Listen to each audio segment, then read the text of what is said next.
بسم اللہ الرحمن الرحیم۔ ضدی بچوں کا نفسیاتی علاج۔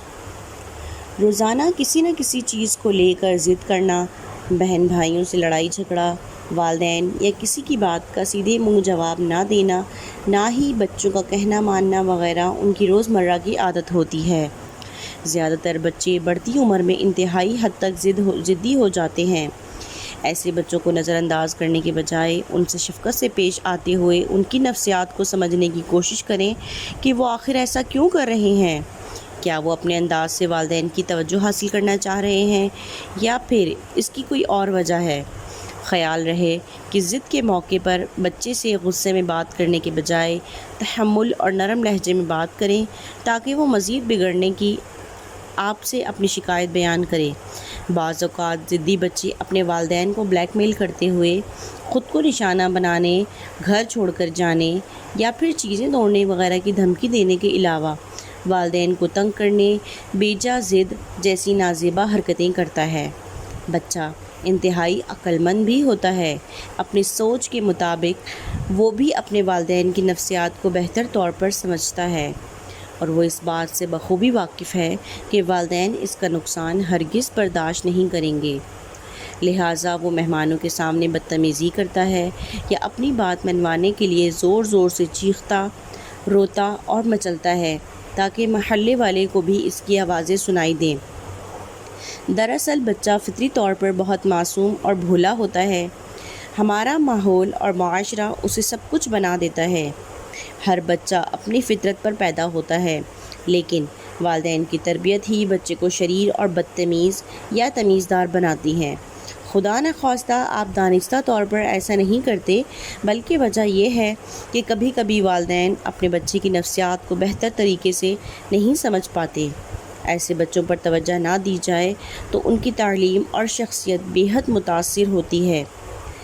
بچہ فطری طور پر پیار کا بھوکا ہوتا ہے، لیکن پیدائش سے 4-5 سال تک کی عمر تک بچہ کسی موقع پر اس وہم کا شکار ہو جاتا ہے کہ اس کے والدین یا گھر کے دوسرے افراد اس سے پیار نہیں کرتے یا اس کے دوسرے بہن بھائیوں کو اس کی نسبت زیادہ چاہتے ہیں، تو وہ بچہ لاشعوری طور پر والدین اور گھر کے دیگر افراد کو اپنی طرف متوجہ کرنے کے لیے مختلف قسم کی نازیبا حرکتیں کرتا ہے۔ بچوں میں مختلف صلاحیتیں اللہ تعالیٰ نے رکھی ہیں۔ بعض بچے تو قدرتی طور پر سنجیدہ مزاج اور تحمل پسند ہوتے ہیں، لیکن بعض جھگڑالو ہوتے ہیں اور مار کٹائی پسند کرتے ہیں۔ اس لیے اگر آپ کے بچے بہت شریر یا شور مچانے والے ہیں تو پریشان ہونے کے بجائے چند احتیاطوں کی ضرورت ہے۔ قدرت نے مختلف انسانوں کو مختلف ذہن عطا کیے ہیں، بعض ذہن والے، بعض ذہین، بعض کم ذہین اور بعض کن ذہین۔ لہٰذا اگر آپ اپنے بچے سے اس کی قدرتی استعداد سے بڑھ کر توقع کریں گے تو آپ کو یقیناً پریشانی کا سامنا کرنا پڑے گا۔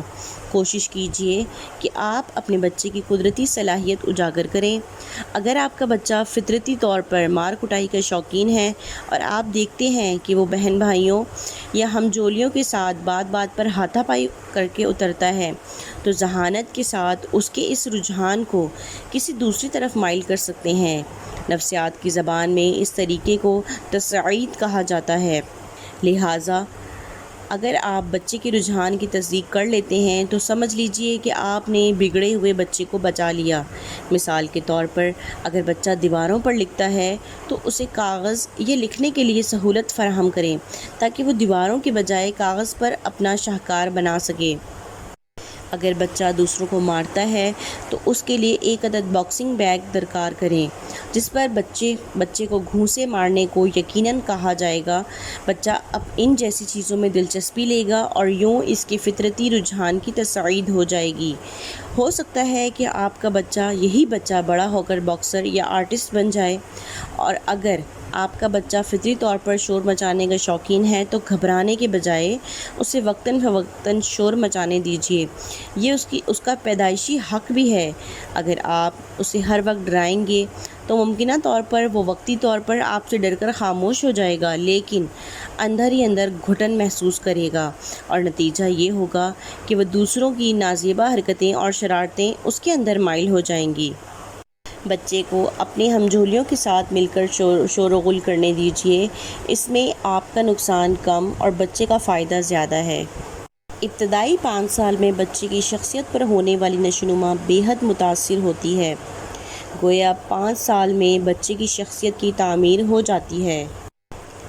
بچوں کے بگڑنے کا تعلق نہ تو پیدائشی خصوصیات سے ہے اور نہ ہی ماحول سے۔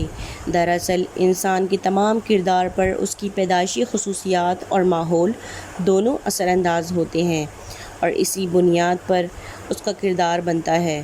قدرت کا علم انسان کی زندگی اور اس کے علم کے مقابلے میں لامحدود ہے، اور انسان کی تاریخ اور تجربہ بہت ہی مختصر ہوتا ہے۔ جو چیزیں قدرتی طور پر نشوونما پاتی ہیں ان کی نشوونما سب سے اچھی ہوتی ہے۔ ہر پیدا ہونے والا بچہ قدرت کے ایک عظیم شاہکار کے طور پر دنیا میں آتا ہے۔ اگر اسے بے حد قدرت کے بنائے ہوئے اصولوں پر چھوڑ دیا جائے تو اس کی نشوونما بہت عمدہ ہو سکتی ہے۔ بچوں کے حوالے سے سب سے بڑا المیہ یہ ہے کہ والدین بچوں کو قدرت کا شاہکار سمجھنے کے بجائے انہیں اپنی ملکیت سمجھنا شروع کر دیتے ہیں۔ اکثر والدین اپنی ناکام اور ناآسودہ خواہشات کی تکمیل کے لیے بچوں کو اعلی کار کے طور پر استعمال کرتے ہیں۔ اس رویے کی وجہ سے وہ قدرت کے اصولوں کی توقیر اور پاسداری کرنے کے بجائے اپنے ناپختہ اور خود غرضانہ نظریات ٹھوسنے شروع کر دیتے ہیں، جس سے بچے میں اکثر بگاڑ پیدا ہوتا ہے۔ بچوں میں موجود قدرت کی ودیعت کی ہوئی قوت کو اظہار کی ضرورت ہوتی ہے۔ جب قدرتی اظہار کے راستے بند کر دیے جائیں تو یہ قوت اکثر کسی غلط راستے سے ٹیڑھی میڑھی ہو کر اپنا اظہار کر پاتی ہے۔ بچوں میں اس اظہار کے اس عمل کو ہم بگڑے ہوئے بچے کہتے ہیں۔ وہ لوگ جو ایک شریفانہ اور ذمہ دارانہ زندگی گزارتے ہیں، اگر ان کی اولاد بگڑتی ہے تو ان کی عدم توجہ کی بنا پر باپ چونکہ ایک انتہائی مصروف زندگی گزار رہا ہوتا ہے اور اس خیال کے تحت کہ اگر وہ زیادہ سے زیادہ پیسے کمائے گا تو اس کے بچے ایک بہتر زندگی گزار سکیں گے، لیکن وہ یہ بات بھول جاتا ہے کہ صرف پیسے کمانا ہی مسئلے کا حل نہیں۔ وہ اس جانب توجہ نہیں دیتا کہ اس کا بیٹا کس کسوٹی میں اٹھ بیٹھ رہا ہے۔ پھر ایک وجہ یہ ہے کہ ایک بیٹے کی جانب تو آپ توجہ دے رہے ہیں اور دوسرے کو فراموش کر رہے ہیں۔ فراموش نہیں کر رہے بلکہ آپ اس کی زندگی تباہ کر رہے ہیں۔ یہ دونوں باتیں والدین کے لیے توجہ طلب ہیں۔ لہٰذا بچوں کی فطرتی صلاحیتوں کو اس طرح ابھرنے دینا چاہیے کہ بچے کی جسمانی اور ذہنی نشوونما میں کوئی رکاوٹ نہ آئے۔ بچے کی نشوونما کے دوران اس کی فطرتی صلاحیتوں اور رجحانات پر نظر رکھنا اور ان کی مناسب تہذیب کرنا بڑوں کی ذمہ داری ہے۔ شکریہ۔